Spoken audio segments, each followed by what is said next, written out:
Alguns irmãos, boa noite. Vamos começar de novo.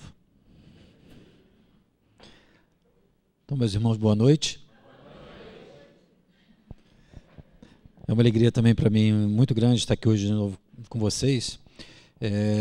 E agora com toda essa programação aí da TV e a possibilidade da gente estar levando a usar os recursos da tecnologia, da comunicação, para levar essas reflexões, o ensinamento, o estudo da doutrina espírita para tantas pessoas que, às vezes, pela distância ou pela dificuldade de locomoção, ficam impossibilitadas, às vezes, de poder chegar ou ter acesso a esse tipo de momento. Então, é um prazer muito grande estar aqui dividindo algumas reflexões, desses pensamentos com vocês. Nós vamos falar hoje um pouco sobre esse tema do Evangelho, basicamente sobre a questão da reencarnação e ao que nas Escrituras fala-se em termos de ressurreição.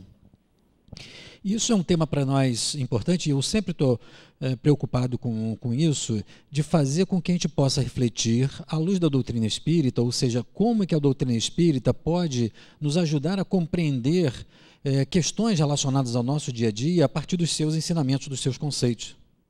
Para que a gente não necessariamente tenha que fazer um estudo erudito de conceitos que às vezes ficam distantes da nossa realidade no nosso dia a dia. Porque muitas vezes a gente compreende, entende muitas coisas, mas temos dificuldades de colocar no nosso dia a dia ou que auxiliem a compreensão de algumas das dificuldades que a maioria de nós passa, de dúvidas, de questões, de problemas no nosso dia a dia. E essa questão da reencarnação, ela é fundamental na visão espírita de homem, diferentemente da questão da ressurreição.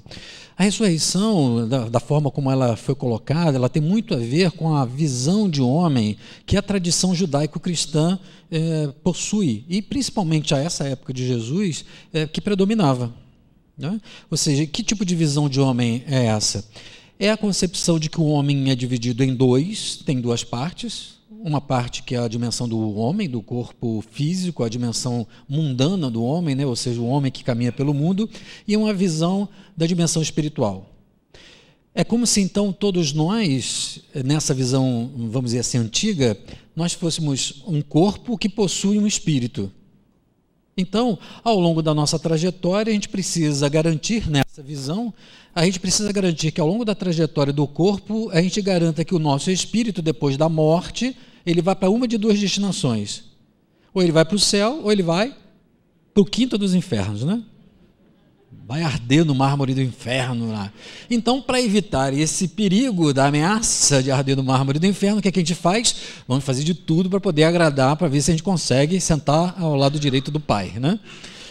Enfim, essa visão ela vai predominar durante muito tempo, e até hoje ainda predomina, né? Nós temos ainda um contingente enorme de pessoas que ainda compartilham desse tipo de visão, onde se procura imaginar que na nossa condução durante a vida, nós temos esse desafio de conseguir fazer com que o nosso espírito vá para o céu.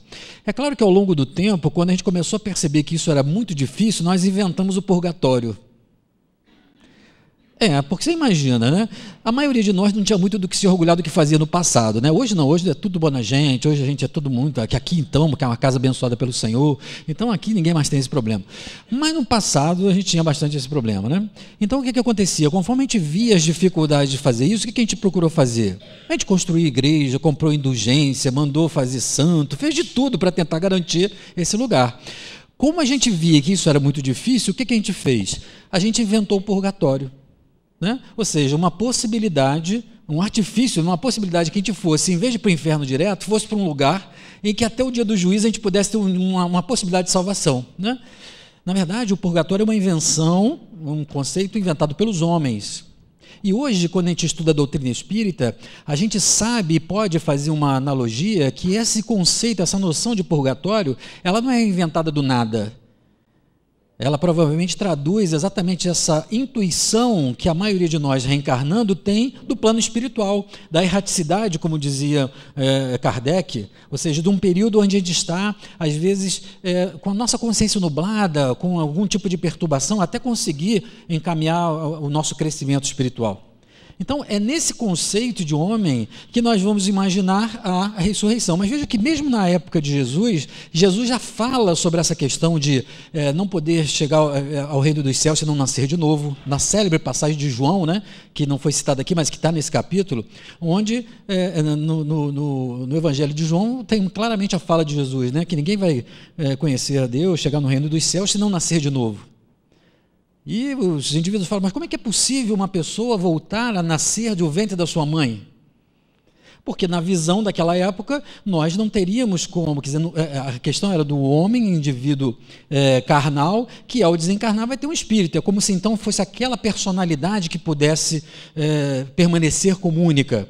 Então, nesse sentido, como é que a gente vai fazer com que essa pessoa que morreu, ela possa renascer? Só se ela ressuscitar, ou seja, se aquele corpo voltar à vida.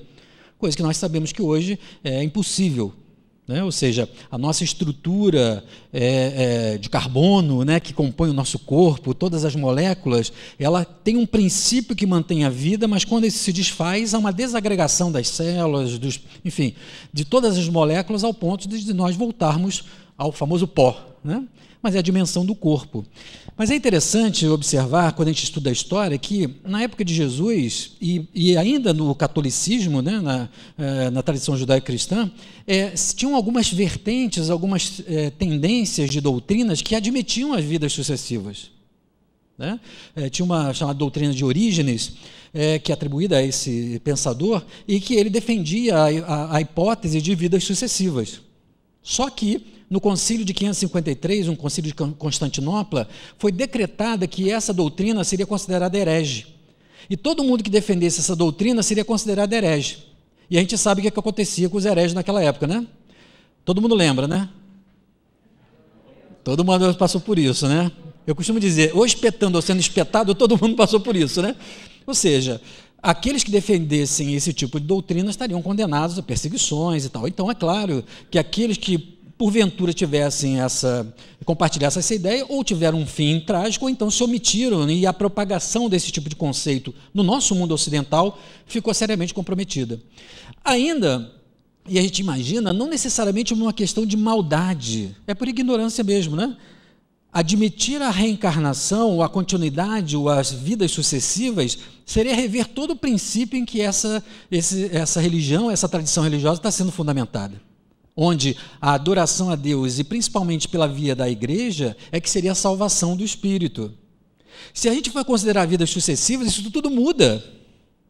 É isso que os espíritos vão trazer com Kardec, que ao invés de fora da igreja nossa salvação, fora da caridade nossa salvação, ou seja, tira-se a referência física, estrutural e hierárquica da religião para colocar na necessidade do convívio, do desenvolvimento do amor, a essência da religião. Então, veja que tem uma ignorância natural nossa, e quando eu digo assim, se a gente acredita na reencarnação como nós acreditamos, nós, né? Nós que ao longo da reencarnação também compartilhamos e talvez estruturamos esse tipo de pensamento. Alguns hoje se tornaram oradores espíritas, enfim. Né? Outros apenas ouvintes, outros médiuns, enfim, a gente vem construindo uma visão de homem, de religião e de Deus ao longo das nossas reencarnações. Não adianta a gente falar assim, não, porque a igreja, porque de alguma forma a gente vem construindo isso e talvez hoje revendo alguns conceitos, contribuindo para um outro tipo de visão e aumento de consciência da humanidade. Mas, nesse momento, a ressurreição ela acaba sendo uma saída para essa possibilidade de um dia aquele indivíduo, aquela personalidade voltar à vida. Mas veja que, nesse sentido, tem uma questão importante, num pano de fundo, que é o centro dessa visão está na personalidade, ou seja, no indivíduo que está encarnado. Quando a gente pensa na reencarnação é reencarnar, né? Ou seja, de novamente, encarnar. Habitar a carne, voltar à carne. Então é reencarnar, voltar a uma carne. Quando a gente pensa no conceito de reencarnação, o centro não está na carne, está num princípio espiritual que vai então habitar a carne. Veja que essa diferença ela é fundamental de perspectiva, porque ela coloca a essência e a visão de homem num outro contexto. E isso a gente vai ter muito forte e muito claro na doutrina espírita. Porque no momento em que Kardec vai lançar a base nos livros, na codificação da doutrina espírita, nós estamos no momento de impasse do pensamento humano. Por um lado, nós temos essa visão de um homem que tem a dimensão material e a dimensão espiritual. E tudo então que a gente faz é para garantir aquela destinação do espírito. Ok? Por outro lado, principalmente a partir do século XVI, XVII, nós vamos ver se inaugurar uma outra etapa do pensamento humano, onde a razão começa a avançar, o pensamento humano começa a avançar de tal forma que a gente começa então a questionar esses dogmas religiosos. Vejam bem, a ciência vai começando a avançar, o pensamento racional vai avançando e começa a se ver, por exemplo, que aquela questão, por exemplo, do sofrimento, da doença, não é uma punição de Deus, porque antes se imaginava isso, né? Ainda tem pessoas que acreditam nisso, que o sofrimento, a doença, é uma forma de punição de Deus por pecado. Então, se a pessoa está doente, é porque ela de alguma forma fez algum pecado. Ah, mas eu não fiz nenhum pecado na minha vida atual, então deve ter sido o seu antecessor, seu ancestral, porque a gente tem que ter uma culpa no cartório, né? Ou seja, a doença como uma forma de punição de Deus. Conforme a ciência vai avançando e vai começando a estudar o ser humano, o organismo, o funcionamento das leis do organismo, ele começa então a verificar que a doença em si, ela não é uma questão de Deus. A gente começa a ver, por exemplo, se o sujeito tem uma febre, o que causa a febre, a gente começa a entender pela nossa razão, o que causa a febre é uma infecção provocada, por exemplo, por uma bactéria. E a gente começa, então, pela razão, no desenvolvimento do pensamento científico, a entender que se a gente conhece esse funcionamento e sabe que é a bactéria, a gente, pela nossa razão, desenvolve um remédio que, combatendo a bactéria, acaba a febre. Então, se a gente sabe agora o que acaba a febre, cadê a punição de Deus? Isso não existe. O que acontece é que a gente, nesse momento, vai perceber que, quanto mais a gente compreende as leis que regem o corpo humano, os micro-organismos, como é que o corpo funciona, as questões ambientais, climáticas. Quanto mais a gente entende as leis da natureza, mais a gente consegue dar conta de resolver os problemas da doença. Então não existe punição de Deus. Porque mesmo aquelas doenças que a gente não conheça, é só uma questão de tempo. Tempo para que a nossa razão consiga entender o funcionamento daquela lei e encontrar o remédio, e nós seríamos capazes de debelar qualquer tipo de problema, qualquer tipo de doença. Esse pensamento da ciência vai fazer com que ela tenda a um tipo de ideologia que a gente vai chamar de quê? Materialismo. Né? Toda vez que a gente tem um termo que tem esse final ismo, materialismo, espiritismo, esse ismo quer falar de uma doutrina, de uma ideologia que tem na parte principal da palavra o seu argumento central. Então, o espiritismo tem a ver com uma ideologia que fala do espírito. O materialismo é uma doutrina que tem na matéria a dimensão principal da vida. Então, se o raciocínio, se o pensamento racional ele começa a se desenvolver, nós vamos começar nesse momento a entender que se a gente conhece o funcionamento da matéria, nós vamos entender o sentido da vida, o que é o homem, etc. Então, por isso que ele vai ser o famigerado materialismo. Né? O problema do materialismo não é a hipótese da matéria, é o que a gente chama como consequência disso um reducionismo. A gente vai reduzir o homem, a experiência humana, à dimensão da matéria. Então, nesse momento, no momento em que Kardec vai colocar as bases da doutrina espírita, nós estamos diante desse conflito entre duas visões de homem. Uma que privilegia a dimensão espiritual em detrimento do corpo físico, porque é a das tradições religiosas. E a outra, dizendo que o que importa é a matéria. Esse negócio de espírito, bom, isso a gente não sabe, a gente não pode provar, a gente não é concreto, então o que é importante é a matéria. É nesse momento que Kardec, então, vai começar a lançar as bases e os espíritos começam a trazer para Kardec uma outra visão de homem. Uma visão de homem diferente dessa. Kardec vai trazer, a partir da comunicação dos espíritos, principalmente em O Livro dos Espíritos, uma visão de homem que fala que todos nós somos compostos, sim, dessa dimensão física, da dimensão material, do corpo físico, e somos também compostos por uma dimensão espiritual, um princípio espiritual que anima esse corpo. Mas os espíritos vão dizer que, além dessa dimensão física, dessa dimensão espiritual, todos nós somos compostos também de uma outra parte, uma outra dimensão, uma dimensão intermediária, semimaterial, etérea, plástica, etc., que é isso mesmo, né? O perispírito. Quando os espíritos trazem essa visão, eles mudam totalmente esse dilema, porque eles introduzem uma outra dimensão. E é importante a gente, dentro da doutrina espírita, tomar cuidado para evitar um problema e uma distorção grave. Da mesma forma que a gente fala que a ciência fez o tal do dualismo cartesiano, né? Ou seja, dividiu o homem em dois, corpo e mente, matéria e espírito, a gente acaba fazendo o que eu chamo de trialismo kardeciano. Em vez de dividir o homem em dois, nós vamos dividir o homem em três, né? Corpo, perispírito e espírito. Como se o perispírito fosse, então, um outro corpo, etc, etc. Se a gente observar atentamente, os espíritos falam que o perispírito é um princípio intermediário, uma dimensão intermediária, que liga a dimensão do corpo físico à dimensão espiritual. Ou seja, tudo aquilo que a gente faz, tudo aquilo que a gente vive, tudo aquilo que a gente reage, as nossas ações e reações, tudo isso está sendo presidida e ligada ao nosso espírito o tempo todo.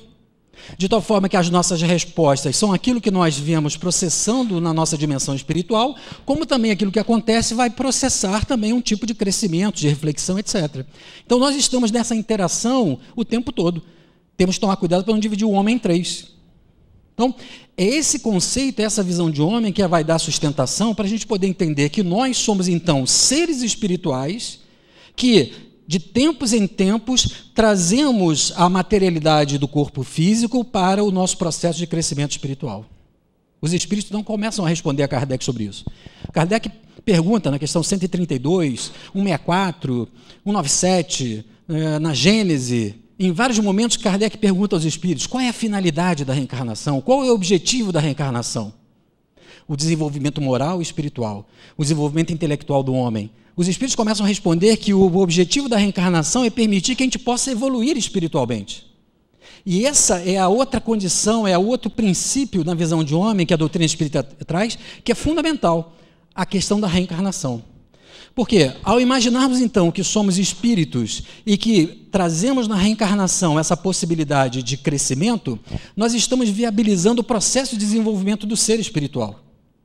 Porque você imagine vocês, se a gente tivesse numa encarnação uma personalidade, seria impossível para cada um de nós desenvolver tudo aquilo que a gente pudesse imaginar de bom, de perfeito e das virtudes numa encarnação só, concordo? Seria difícil que numa encarnação a gente pudesse vivenciar isso tudo. Por exemplo, seria impossível que eu tivesse numa vida como Milton Menezes, na minha personalidade Milton Menezes, o meu espírito, por exemplo, pudesse se apropriar ou se beneficiar da experiência da maternidade. Da experiência, por exemplo, em termos de gênero, simplesmente essa, só para a gente poder ter um exemplo, do que é, de repente, ser uma mulher, do que é, de repente, ter a maternidade, o que é ver a perspectiva de um relacionamento a partir de uma ótica feminina. Ou seja, só isso já me daria um outro universo de compreensão, de valores, de qualidades, que eu, numa vida apenas, numa vida como um homem, eu não teria condição. Ou seja, a reencarnação ela vai atender a esse princípio que na divindade, que é muito importante na visão espírita. Porque naquela visão judaico-cristã, Deus é então um velhinho barbudo que está lá no trono, de cara séria, e procurando então saber assim, onde que está o erro e onde que está o acerto. Uma visão de um Deus justiceiro com uma perspectiva muito mais humana do que divina, e que faz então e exerce o seu poder e a sua lei pela força, pela coação ou pela punição.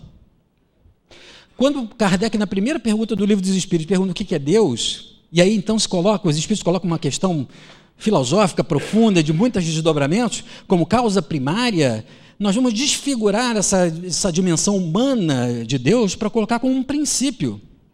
Paulo vai falar sobre isso, né, sobre o Deus que habita em nós. Ou seja, quando a gente pensa nessa visão, da visão espírita de homem, e a gente pensa na dimensão espiritual, entre a dimensão física e a dimensão espiritual, nós vamos ter toda uma possibilidade de crescimento até nós chegarmos a um ápice do nosso processo de evolução.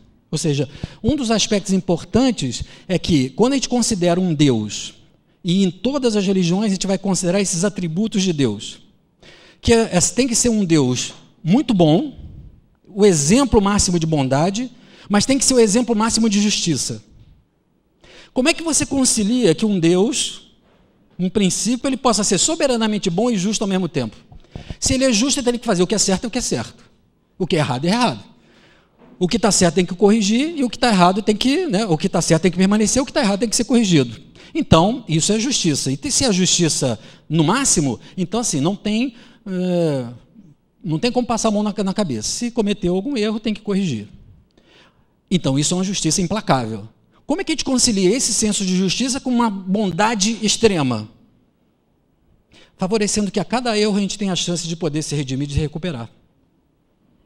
Como é que então, a gente pensando na evolução da humanidade, na nossa evolução espiritual, sabendo que no início dos tempos nós ainda somos muito ignorantes em relação à nossa própria realidade, como admitir então que a gente não cometa erros?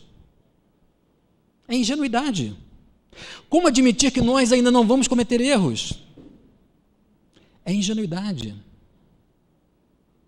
Tem muitos espíritas, vamos falar dos espíritas, né? Tem muitos espíritas que acham que vão ser perfeitos nessa vida.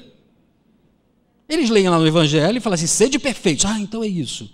E isso é um apelo tão coerente, e a doutrina espírita coloca de uma forma tão lógica, que fala assim, nossa, é isso mesmo, a gente tem que buscar isso, a perfeição, então sede perfeitos. Então é isso, aquilo outro. Né? Então a gente imagina que a gente vai ser perfeito nessa vida. Lamento informar vocês, mas a maioria de nós não vai ser perfeito nessa vida. Eu falo a maioria de nós porque se eu falar que é todo mundo, pode ser que tenha alguém tão iludido, que vai ser falta de caridade, entendeu? Então a gente fala assim a maioria, porque às vezes para preservar aquelas pessoas que ainda estão iludidas, achando que vai ser, né? Por que não? Porque não é uma questão só intelectual. Não é uma questão só de saber o que é certo. É conseguir colocar isso realmente como algo que a gente possa viver na nossa vida. Tem um nível de consciência onde de fato a gente considere o que é o outro. E cada um de nós está num processo e num momento de evolução diferente. Alguns de nós já têm alguma visão disso, outros de nós ainda estão muito apegados a algumas dimensões mais materiais. Esse é um conceito importante da lógica da reencarnação na visão espírita de um homem. Ou seja, é uma visão que traz como princípio básico o processo de progresso, de crescimento do ser espiritual. Ou seja, Leon Denis tem uma frase que eu gosto muito, ele diz isso no livro O Problema do Ser, do Destino e da Dor. E ele diz assim, o processo de evolução, eles são comparáveis. Todo o processo de evolução, eles são comparáveis na natureza e no universo. O que muda são as escalas das proporções. Ou seja, nós podemos comparar os processos de evolução para poder entender esse ciclo. Se é assim, a gente pode comparar o processo de evolução espiritual ao processo de desenvolvimento da raça humana no planeta Terra. Dá para a gente fazer um paralelo, ok? Então vamos imaginar, quando nós, seres humanos, nós estávamos na origem da Terra, então nós éramos aqueles macacoides, cheios de pelo, né? Com aqueles tacapes. O que era importante para a gente naquele momento? Isso mesmo, né? É isso mesmo, né? O que era importante nesse momento da nossa vida? A sobrevivência, né? Ou seja, nós apenas procurávamos manter a nossa vida. Então, se tinha comida, a gente ia lá e comia, se a gente tinha que brigar pela comida, a gente ia lá e batia no outro para poder comer, né? Ou seja, nesse momento, o que é mais importante da minha vida? Se manter vivo. Então, o que tem valor para eu me manter vivo? Comida, água, abrigo, proteção, sexo, porque de alguma forma preserva também ali aquelas pessoas mais próximas. Ou seja, as coisas mais importantes nesse início, elas são materiais, elas são as necessidades básicas para eu me manter vivo. Então, nesse momento, a gente é egocêntrico, egoísta, por quê? A gente tem que pensar na nossa sobrevivência. Isso não é errado, é uma questão básica naquele momento do que é importante. E nós vamos dar valor à dimensão material, isso no início dos tempos. Ou seja, isso é compreensível nessa visão de homem, se nós temos então no início uma dimensão mais ligada à dimensão material, nós tendemos então ao longo do nosso processo reencarnatório a ir se desenvolvendo, a ter um processo de evolução permanente do nosso ser espiritual, até que a gente chega ao momento máximo, ao ápice desse processo da evolução, que é o quê? Gente, nós estamos procurando um negócio que ninguém sabe o que é, isso é grave. No final desse processo de evolução espiritual, onde que a gente vai alcançar? Onde que a gente vai chegar? Isso, espíritos puros. Vamos chegar na felicidade plena. O que é isso, né? O que quer dizer isso?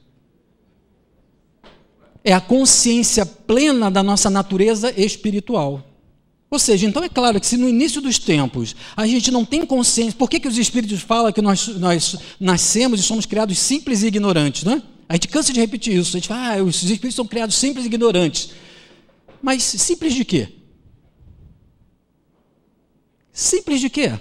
Se nós somos criados simples, é simples das nossas necessidades, porque a gente é muito ignorante ainda de quê? Do que realmente nós somos. Nós somos simples e ignorantes da nossa própria natureza. Quando nós somos criados, nós temos necessidades básicas, porque aquilo aí é muito simples, nós não temos compreensão sobre nós, sobre o que realmente é o sentido da vida. Quando chegar no final dos tempos, nesse processo que a gente vai chegar a ser espírito puro, o que isso quer dizer? A gente vai ter a consciência plena da nossa natureza espiritual. Vamos ter consciência plena de assim, agora eu sei. Eu costumo dizer que é nesse momento que a gente vai saber o que é Deus. É nesse momento que a gente fala assim, agora eu entendo por que tudo aquilo, por que aquela trajetória, agora eu sei. Agora eu sou. Imagina. Beleza, né? Bom, desse momento do início até esse momento do final, onde que nós estamos? Calma. Sem pessimismo, mas também sem otimismo ingênuo. Vamos lá, com boa dose de realidade. Onde nós estamos? Estamos no meio do processo? Não, né? Não. Por que nós não estamos no meio? Porque se nós estivéssemos no meio do processo, nós teríamos um equilíbrio entre a nossa consciência material e a nossa consciência espiritual, não é isso? E nós estamos aqui nessa palestra, aqui tentando entender que negócio é esse de reencarnação, que sentido tem isso da vida, por que a gente tem problema? A gente não tem isso, a gente está começando a ter. Então a gente não está no meio. A gente está um quarto, um terço, né? Para ali, né? Ou seja, por quê? Porque nós temos ainda uma grande ligação com a dimensão física, com a dimensão material, ainda temos uma tendência a valorizar muito mais as nossas necessidades básicas e materiais como sendo o sentido da vida, e apenas um pequeno vislumbre da nossa consciência espiritual. Não é isso? Não sou eu que diz isso, está no Evangelho, segundo o Espiritismo, capítulo 3, né? Mundos primitivos, planeta de provas e expiações, mundo de regeneração, até chegar lá, os mundos ditosos, etc, etc. Ou seja, o processo reencarnatório, ele favorece exatamente que a gente vá vindo nesse processo de autodescobrimento. O que é autodescobrimento? Eu mesmo, descobrir. Eu vou tirar a cobertura daquilo que me impede de ver a minha essência. Mas não é a minha essência fora, é aquilo que eu sou essencialmente. Agora, para isso, a gente precisa passar pelas diversas experiências que vão fazendo com que a gente, daquela necessidade mais material, mais básica, a gente vá ampliando o sentido da nossa vida com as conquistas que a gente vai tendo.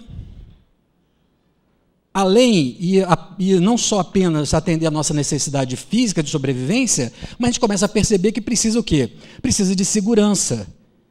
Então não adianta só ter comida, eu preciso também conservar comida, eu preciso me preparar para o inverno, eu preciso manter, então, na minha comunidade, uma forma da comunidade também sobreviver. Então, além de segurança, eu começo também a ter necessidade de quê? De me relacionar com as pessoas, de ter família, de constituir grupos, de compartilhar experiências. E aí a gente, então inaugura um momento de despertamento do quê? Dos sentimentos, das emoções, da compaixão, da competição, porque também nessa hora, como a gente ainda está muito apegado à dimensão material, se eu tenho mais força, o que eu vou fazer? Eu vou submeter o outro para poder ter mais vantagem.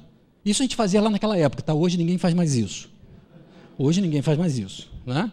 Hoje nós evoluímos, uma casa abençoada pelo Senhor, aqui ninguém faz mais isso, né? Ninguém faz mais isso. Eu costumo dizer que ao longo da reencarnação a gente vem mudando muito, não é mesmo? De corpo, né?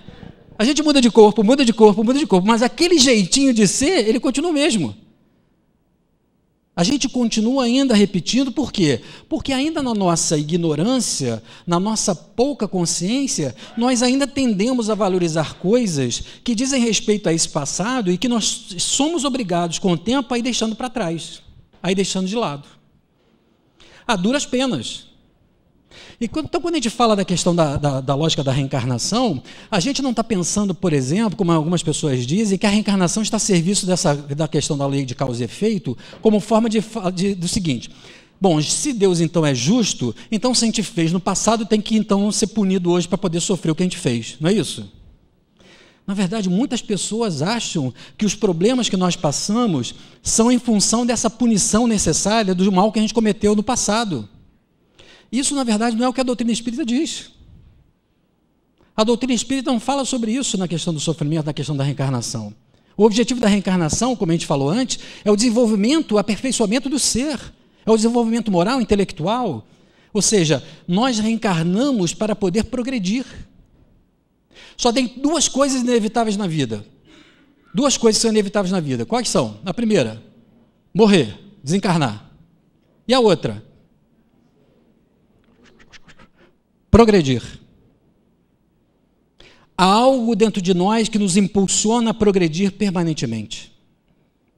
Espiritualmente, existe um impulso nessa dimensão nossa espiritual, que nos impulsiona a passar pelas experiências necessárias na carne para poder se desenvolver e poder crescer. Não tem lá no Livro dos Espíritos? Kardec pergunta, onde estão gravadas as leis de Deus? Aí os Espíritos respondem o quê? Na consciência.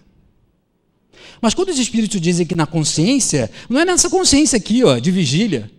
Os que estão acordados, os que estão dormindo já estão no outro nível de consciência, né? Então, os que estão acordados. Não é nesse nível de consciência que estão as leis divinas. As leis divinas estão no nível da consciência mais pura do Espírito, que todos nós temos. É por isso que no fundo, todos nós podemos saber o que é certo, o que é errado, o que é bom, o que não é bom, o que faz bem, o que é harmonioso, o que não é harmonioso. Mas nós temos ainda um tal apego, uma tal fixação na dimensão física que nós não percebemos ainda essa nossa realidade espiritual. Ainda não conseguimos manifestar totalmente essas leis divinas no nosso dia a dia. E com isso a gente faz escolhas movidas pelo nosso valor mais imediato, mais secundário. Então, como é um nível de consciência, imagina lá, quando aquele homem macacoide lá, ele estava com o tacape, abateu a caça, veio um outro cara para pegar a caça dele, o que ele fez? Foi lá e pum, matou o sujeito. O sujeito estava querendo invadir as minhas terras. Eu mandei os meus soldados para defender. Matou todo mundo. Isso é maldade? Para mim, a maldade não existe. Para mim, a maldade não existe. O que existe é a ignorância. Porque naquele momento, porque todos nós fizemos isso, nós não fizemos isso por maldade, nós fizemos por sobrevivência. Ou porque naquele momento acreditávamos que isso era o mais importante para ser feliz. Naquele momento, se eu começo a ver que todo mundo que ganha uma guerra é feliz porque pode ter mais dinheiro e pode ter mais prestígio, então por que eu não vou matar o outro lá? Percebe? Naquele momento eu não tenho consciência espiritual, o meu irmão, que irmão? O cara está de lá é meu inimigo. Tem uma cor de pele diferente, é meu inimigo, é pior do que eu. Os preconceitos vêm daí, né? Eu achar que eu sou melhor do que o outro. Agora, vejam, isso é maldade? Não, é ignorância em relação à nossa realidade espiritual, aquilo que realmente é a nossa existência, o que realmente é importante na nossa vida. Veja que nós, mesmo com o nosso entendimento, a nossa reflexão, nós ainda damos importância a coisas que, ao momento que a gente desencarnar, vão ficar para trás. Alguma dúvida disso? Então que coisa, mas então a gente tem que valorizar o ser espiritual. Eu tive um cliente algum tempo atrás, espírita, que ele chegou para mim e falou assim, olha, eu estou com um problema sério, eu quero fazer terapia porque eu estou com um problema na minha casa, com o meu casamento. Por quê? Porque alguns 2 anos atrás, eu resolvi me espiritualizar. Então eu falei para a minha mulher que a partir daquele momento eu não queria fazer mais sexo. Porque fazer sexo é uma contaminação da realidade espiritual. Isso é uma ignorância. Porque se a gente está encarnado e a gente tem toda uma movimentação hormonal e tem uma parceria num casamento, eu falei para ele, mas tudo bem, você decidiu isso em conjunto com ela? Não, foi unilateral, né? Quer dizer, a partir de agora... Então você combinou um negócio com ela e depois você voltou atrás e tudo bem, acha que ela tem que entender. Tem alguma coisa que está errada aí, né? Agora, imaginar que não atender uma necessidade física, alguma coisa da dimensão física, isso seja contra a espiritualização, é uma ingenuidade. É claro que, na medida que eu vou ampliando a minha consciência, por exemplo, em relação ao sexo, o sexo já não serve apenas para atender o meu prazer físico. Mas eu estou encarnado, então eu vou ter prazer físico, e qual é o problema disso? Mas já não dá para fazer sexo de qualquer maneira, ou com qualquer um. Porque então, na medida que eu vou buscar esse prazer, mas tem que ser também com alguém que eu goste, com alguém que eu ame, com alguém que eu respeite. E na medida que tem uma ligação espiritual, nós vamos ter um orgasmo, inclusive espiritual. Numa união de almas que se afinizam e que se materializam naquele momento da questão da relação sexual. Vai chegar um momento lá, talvez depois do mundo de regeneração, que a gente não tendo a necessidade do corpo físico, esse prazer e essa comunhão vai ser de uma outra ordem. Mas enquanto nós estamos encarnados, isso vai ser razoável. A questão não é o prazer sexual, é se a gente coloca nesse prazer a finalidade da vida. Se ele é a finalidade da vida, aí é um problema. Porque se de repente, uma vez eu falei isso para um cliente meu, tá, ele tinha uma fixação sexual, eu falei, tá, imagina que você sofre um acidente e fica impotente, o que você vai fazer da vida? E falou, eu acho que eu dou um tiro na cabeça. Eu falei, pois é, né? Então você está colocando na dimensão da realização do prazer sexual o sentido da sua vida. Se você não tiver isso, e, enfim, qualquer um de nós pode passar por uma situação de uma perda de uma sensibilidade, uma questão hormonal que perca isso, ou uma questão, um acidente, então a vida não tem mais sentido porque eu não tenho isso. Então, se, por exemplo, o orgulho de um povo está em 2 torres que vão para o chão, o orgulho do povo vai embora? Aonde nós estamos colocando realmente nosso valor? A reencarnação, agora veja bem, mas todos nós passamos por esse momento, porque não tem como a gente entender da paz se a gente não entendeu a questão da guerra. Isso é ingenuidade. A gente precisa muitas vezes ter passado por essas experiências para poder dar o valor do que realmente aquilo representa espiritualmente. É nesse sentido que a reencarnação ela vai promovendo no indivíduo essa possibilidade dele viver coisas antagônicas. Então tem horas que ele tem o poder. E é claro que se ele está ignorante, ele acaba mal usando esse poder, porque ele usa esse poder para atender uma necessidade dele, de prestígio, de domínio, de submeter o outro, etc. Mas é o exercício do poder. Em algum outro momento ele vai passar pelo submetido. Por quê? Porque ele está sendo punido? Não, porque ele precisa aprender o que é estar no outro lugar. O que é estar num lado de quem sofre os efeitos do desmando. Não porque ele eventualmente fez isso. Porque é claro que nós tivemos muito mais oprimidos do que opressores. Agora, a experiência de um lado e do outro faz com que a gente tenha, por exemplo, nesse sentido, né, é como se a gente tivesse, por um lado, a consciência do que é ter o poder, e no outro, do que é ter a impotência. Quando a gente fica muito fixado naquela experiência de ter o poder e a gente vai reencarnando, o que vai acontecendo com a gente? A gente tem uma experiência dessa, onde a gente se achou. Eu costumo dizer que é o táxi. Conhece o táxi? É o táxi acha? O táxi acha, o sujeito viveu aquilo e se achou, desencarnou e, ao desencarnar, a gente fica imaginando assim, né? Bom, ele vai agora para nosso lar, né? Ele desencarnou movido do poder, ele saiu do corpo e falou assim, cadê o meu súdito, né? Cadê os meus soldados? Galera, vão lá, me sirvam. Porque ele continua mantendo o mesmo sistema de crenças e valores. Porque ele ainda está muito impregnado daquilo ali. Aí ele vai reencarna várias vezes. Aí chega hoje, na vida atual, ele reencarna como um operário. Tem que trabalhar na fábrica. Tem que fazer plantão. E ele tem aquele chefe, sabe aquele? Carne de pescoço. Aquele que ele chega 5 minutos atrasado, corta 1 hora do ponto. Chegou meia hora atrasado, que teve que levar o filho no médico, ele corta o dia inteiro. Faz o cara trabalhar toda segunda-feira de carnaval, porque não é feriado, né? Então, mas ele é o único que trabalha segunda-feira de carnaval. Imagina. Eu pergunto a vocês como é que esse indivíduo vai reagir a esse chefe.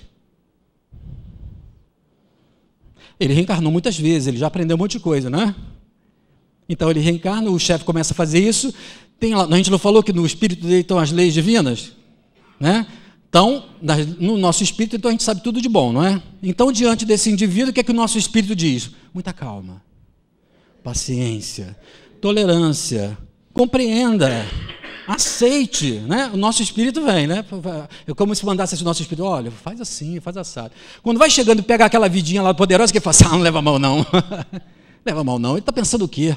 Eu vou fazer de tudo, vou denunciar ele para o diretor. Ah, se essa chave de fenda fosse uma espada, né? Mas ele não pode fazer, porque se ele fizer isso, ele vai sofrer as consequências, vai preso, vai ser até pior, né? Vai perder o emprego, então ele fica lá com raiva, ele fica lá, daqui a pouco está com úlcera nervosa, né? Está com úlcera nervosa, sofre dos nervos. Então ele está com esse tipo de problema porque ele foi um poderoso do passado? Não. Por que ele está com esse tipo de problema? Porque ele continua mantendo os mesmos princípios, o mesmo sistema de crenças e valores. Ele vem, mas ele reage a esse chefe porque ele queria ter mais poder do que ele. Ou seja, então a gente viveu uma situação de muito poder, e às vezes a gente vem para a vida sem ter aquele poder, mas a gente quer que tudo seja do nosso jeito. A gente não, porque aqui é uma casa abençoada pelo Senhor, ninguém mais sofre disso. Mas lá fora está cheio disso. As pessoas querem tudo do seu jeito lá fora. Eu acho interessante que eu vou fazendo essas palestras, vou contando esses casos e as pessoas começam a dar risada. Aí eu fico imaginando assim, deve lembrar de alguém do trabalho, né? Deve lembrar de um parente distante, né? Deve ser, né? Porque as pessoas vão rindo, eu fico imaginando, na minha cabeça eu fico imaginando, né? Porque a gente está falando aqui em tese, né? A gente não está falando da realidade, assim, o pessoal lá fora, né? Ou seja, a gente então está reencarnando, mas ainda mantendo aquele mesmo tipo de sentido de que a gente gostaria de ter o poder. E se a gente gostaria de ter poder, o que a gente faz? A gente procura exercer, procura controlar as situações, procura dominar, procura manipular, fazer de tudo para fazer o quê? Que a coisa aconteça do jeito que a gente acha, mas a gente acha o que é melhor. Eu queria que o meu marido fosse agora ver lá Milton Menezes, ele está vendo o quê? Salve Jorge agora? Está vendo Salve Jorge? Aquela mulher só chora, todos os capítulos a mulher chora, né? Mas ele está vendo lá, eu queria que ele viesse aqui. Nossa, eu já não sei mais o que eu faço no meu casamento, porque eu queria que ele viesse aqui, é para o bem dele, né? Porque a gente acha que é bom para a gente acha que o outro tem que fazer aquilo que a gente acha que é melhor. De uma certa forma, é uma prepotência nossa achar que a gente tem o poder de definir o que é melhor para o outro. E por mais que pelo bom senso a gente saiba e possa ter uma sugestão do que é bom para o outro, a gente não tem como impor isso a ele. E a dificuldade está em lidar com o quê? Com o outro lado, que é o quê? A impotência. Porque a gente percebe que não adianta, que a gente não vai conseguir fazer o cara vir aqui de qualquer maneira. A gente pode então sugerir, vamos convencer, mas a gente vai ter que usar um outro argumento, que simplesmente falar assim, quero que você vá. Tem alguns que vão, né? Assim, tudo bem. Mas também não vai ser pela consciência, vai ser também pela imposição, enfim. Então, quando a gente está entre uma experiência de prepotência, onde a gente acha que tudo tem que ser do nosso jeito, onde a gente começa a perceber que no fundo, parece que nada vai ser do nosso jeito, a gente toma consciência do quê? Da nossa potência.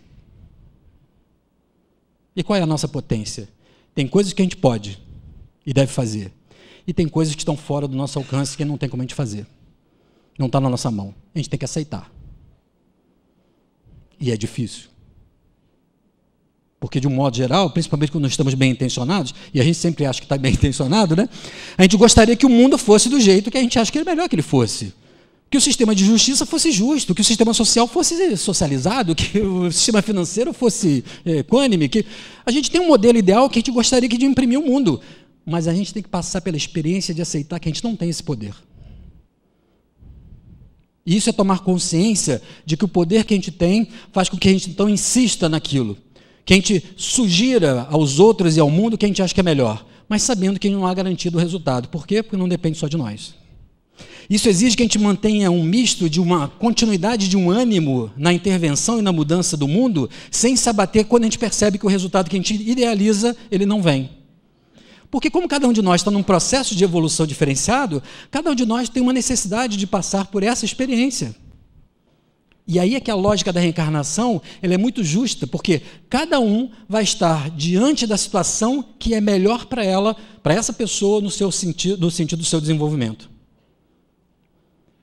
Nesse sentido, quando a gente começa a perceber, então, que é o nosso próprio espírito que começa a buscar as situações que nós precisamos para evoluir no processo reencarnatório, eu digo para vocês assim, onde está então o culpado? Está na família difícil? Não. De alguma forma, nós nos aproximamos daquela família porque é ela que está trazendo a experiência necessária. Nós buscamos aquilo que é fundamental para o nosso processo de crescimento.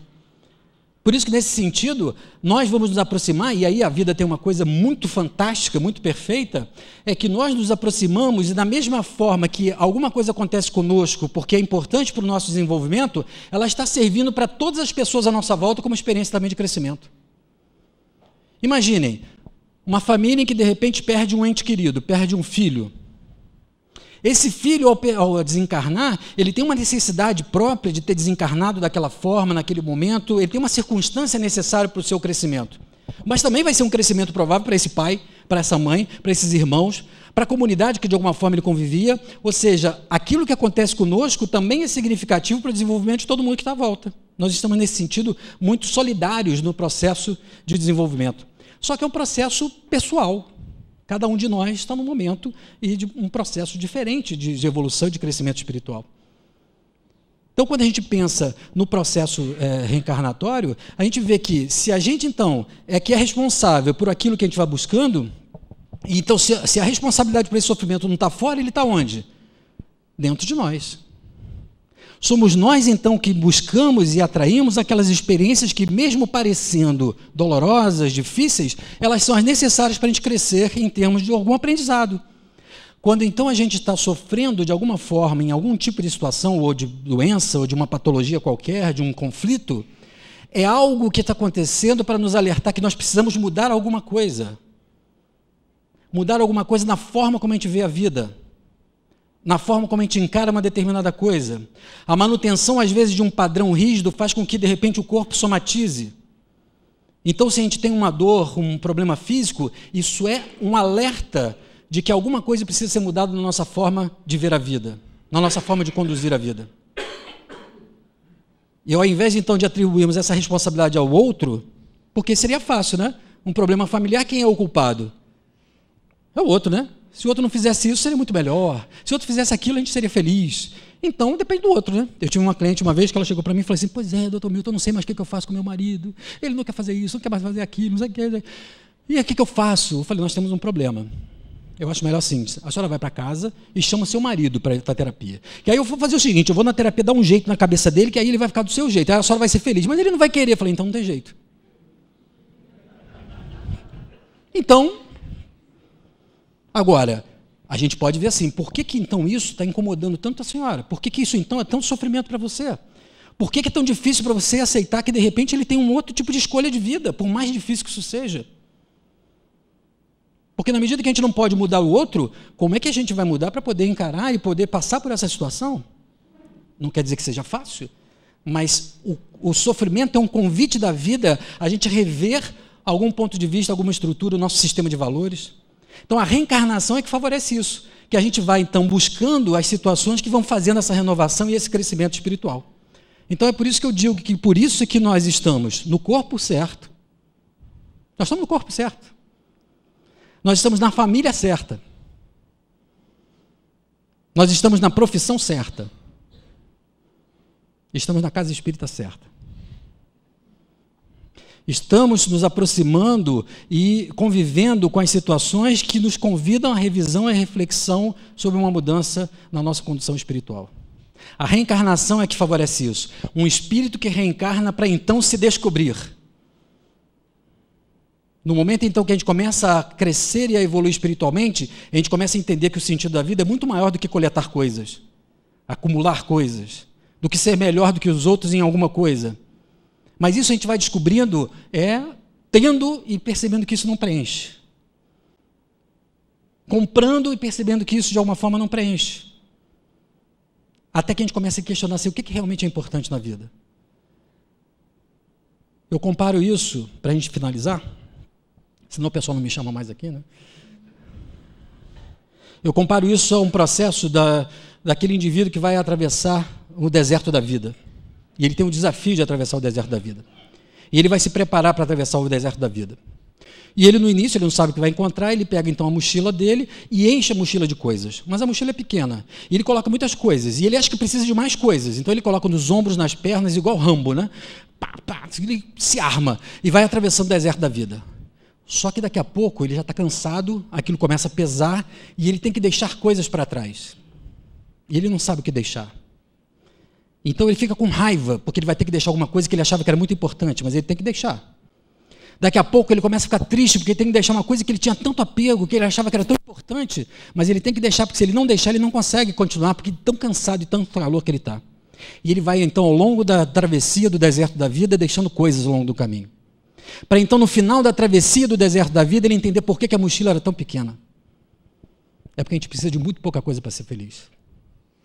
A gente precisa das coisas essenciais do espírito. Mas a gente só descobre isso quando tem que deixar coisas para trás. Vamos pensar em que a gente está realmente colocando nosso valor, o valor da nossa vida, em que coisas, e quais que a gente vai ter que um dia deixar para trás. Muita paz. Está no ar a Web TV Nova Luz. De Diariamente você pode acessar conteúdos que vão iluminar o seu dia. Entrevistas musicais, depoimentos, visualizações terapêuticas, programas com auditório e muito mais. Você participa pelo telefone ou pela internet e recebe brindes produzidos pelos trabalhadores da arte espírita. Acesse tvnovaluz.com e confira nossa grade de programação. Web TV Nova Luz, iluminando o seu dia.